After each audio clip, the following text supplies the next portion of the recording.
Hello.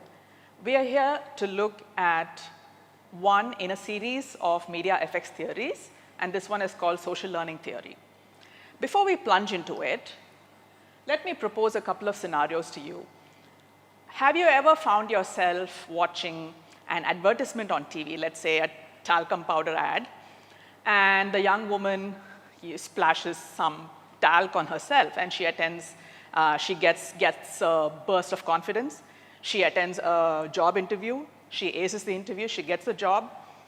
Have you ever found yourself tempted to go and pick up that bottle of talcum powder from the supermarket the next time you go? We hope, or the advertisement industry hopes you do. Another scenario, this one a little more troublesome. Let's say your favorite mass media hero. He decides to take the law into his own hands. There are many problems in society. He takes the law into his own hands.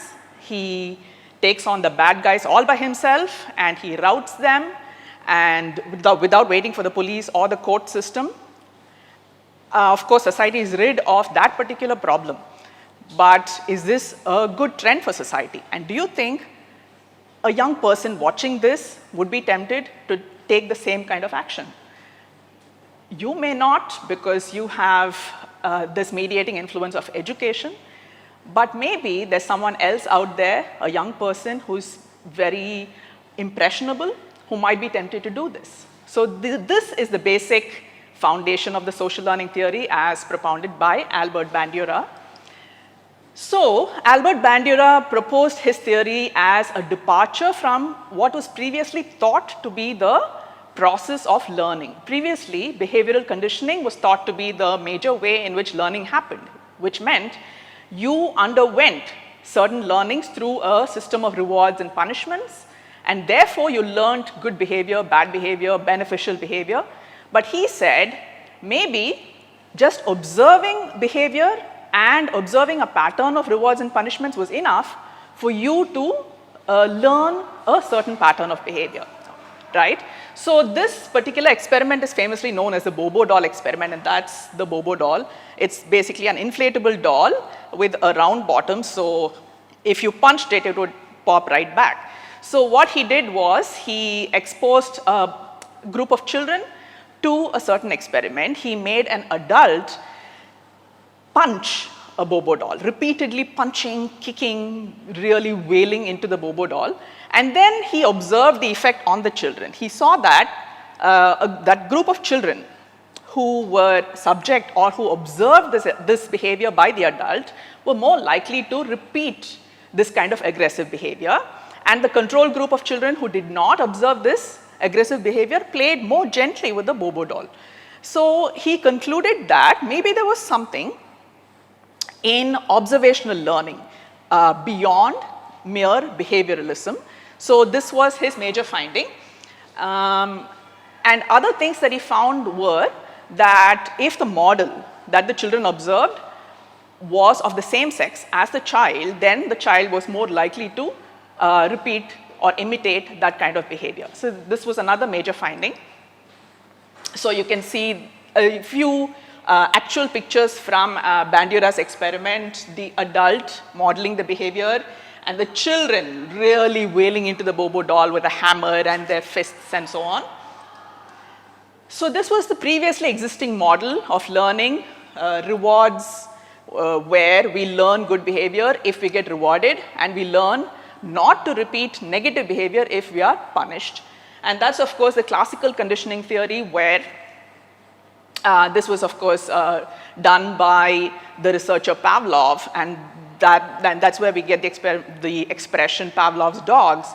So he found that the dog repeated or learned or was conditioned to salivate in response not just to the food, but to the sound of the bell, which was rung repeatedly when the food was introduced. So the dog had learned to salivate at the sound of the bell rather than simply to the food. So this was behavioral conditioning because the dog had undergone this kind of training. But Bandura, of course, said that observation is enough for you to learn, in addition to, of course, behavioral learning. He said this kind of learning, social learning, happens through observing, imitating, and modeling, and later modeling. So beyond behaviorism, it's also observational learning, and it has many applications. Major example is in effect of violence in mass media on viewers. So that's why we are looking at this as part of this course called Media and Society, how media influences society. Not only that, so Bandura of course said that if you observe behavior, you learn from it, but extrapolating, we learn that mass media observation, or just consuming mass media, can also produce those kinds of effects on us. So he said this social learning happens through these processes: first, attention, retention, then reproduction and motivation. So these are some conditions that need to exist for social learning and therefore imitation of the behavior to happen. So first, in order for the viewer to pay attention, there have to be a few necessary conditions have to be met. One is the observer themselves must have that perceptual ability. They need to be, inclined to pay attention. The characteristics of the behavior or event itself, which means the event has to be eye-catching, noteworthy, and the prestige of the model. And this is very important. The more the viewer identifies or looks up to the model, the more or the greater the effect of this social learning. And this is where we need to think about the impact of celebrities on society, because they hold, whether deserved or not, they hold a huge cachet of prestige in society. So we need to think about what kind of behavior they're modeling on screen and off screen, because they are being watched by a very impressionable audience. Retention. So does the audience member have the ability to retain this behavior that they are watching? And the event characteristics. So again, we need to think about very impressionable viewers. The more eye-catching this event is or the movie is, and the simpler the plot, that is a mega hero, not much complexity, not too many shades of gray. It's a very simple, impactful message. So combine the two, impressionable viewer with that, that single hit of a very impactful message. So that's a potent combination for the message to get registered in the mind of the viewer. Reproduction, so this is also a condition that has to be met. The viewer needs to have the ability to reproduce what they have watched. And self-observation of reproduction. As kids, and you may have observed other kids also, kind of imitating behavior in front of a mirror, watching themselves, and nowadays, because of the prevalence of the camera, the mobile phone camera and social media, you can see that much behavior happens only because it is being recorded, right? The self is being recorded. So conditions are ripe for social learning or imitation of observed behavior to happen. Motivation, there has to be a good reason to imitate the behavior. When you imitate a celebrity, there is great motivation. You want to be like that person, right? You want to enjoy the prestige and fame that that person enjoys. So these are all great motivations. And another important aspect is vicarious understanding of the rewards, right? In this case, unlike behaviorism in which you personally enjoy the reward or undergo the punishment, in this case, you're watching the rewards or punishments. And that is also an important aspect of learning. And we will think about that when we talk about vigilantism, the scenario that I proposed at the beginning of this talk. So just to recap, these are the main thoughts of social learning theory. Learning is not purely behavioral, it can also be observational, and vicarious reinforcement, that is, rewards and punishments are very important. When you watch a particular scenario being acted out on the big screen, for example, a person is engaging in, let's say, sexual harassment. He is stalking a girl, and this is a scenario we see very often in Indian movies. But what is the behavior, what is the outcome that happens afterwards? Is he caught by the police? Is he given a good talking to? Does he experience punishment? Or does the girl return the favor by seeming to have a positive attitude towards the stalker? So these are two different outcomes, and what the viewer learns from it depends on what the outcome is that he is watching on the screen. So nowadays we're seeing fewer of this kind of stalking behavior being shown on the big screen, and that's a good positive trend. But what kind of behavior that the impressionable viewer is getting from the big screen depends a lot on the vicarious reinforcement that he is getting from the media. The social learning theory also holds that learning can happen without an immediate change in behavior. That is, the person, the viewer is absorbing it, learning, but the change in behavior or the imitation can come much later.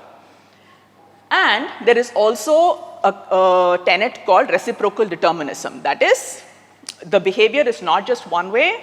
The imitation can also have an impact on the environment. So for example, a video gamer can be motivated to engage in gaming because of behavior that he has seen, but he is also influencing others, right?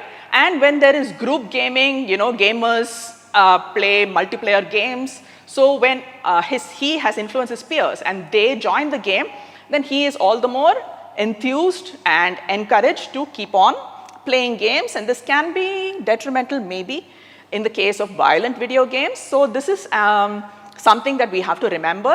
There are a lot of reinforcing conditions. The person or the person who is being influenced is also influencing the environment.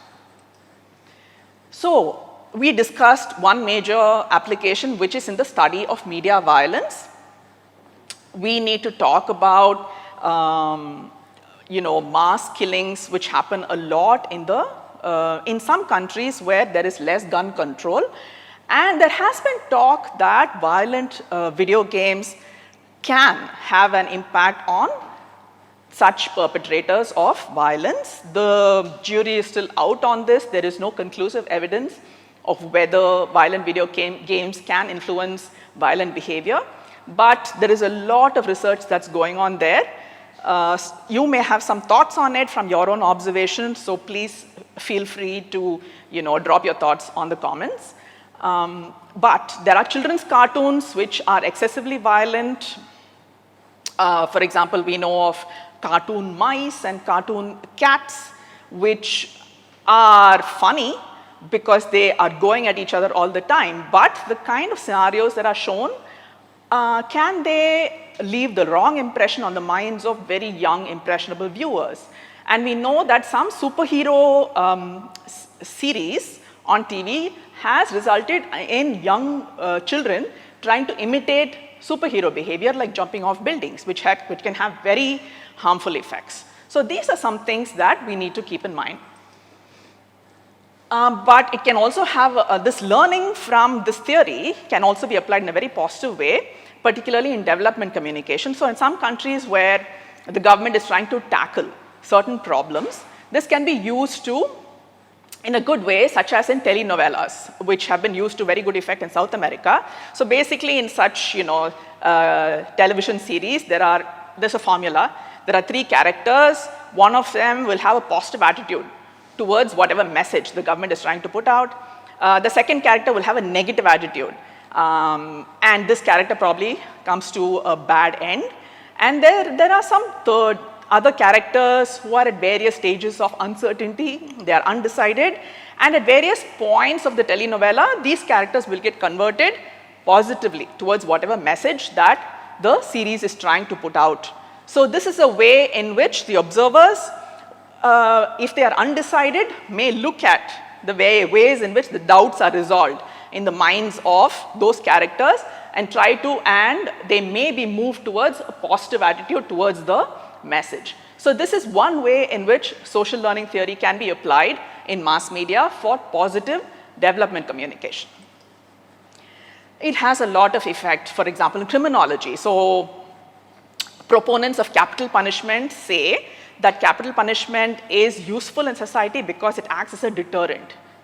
For very heinous crimes, it prevents others from acting on their baser instincts because they have seen that someone else is being subject to capital punishment. Again, there is a lot of debate on this, but this also applies the social learning theory.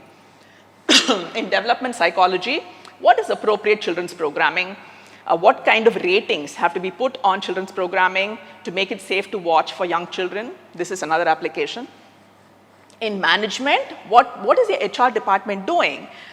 It's often in corporate houses, the HR department comes up with a program of rewards where a certain star performer is put up on a notice board for everybody to see. So what's happening there? They hope to motivate everybody else to aspire for the same kind of recognition. So this is another aspect. So many studies are still going on about the effects of social learning theory. There is debate about how effective it is and what are the mitigating factors that may reduce the effect of media, for example, on the viewer. So one effect is, for example, group viewing.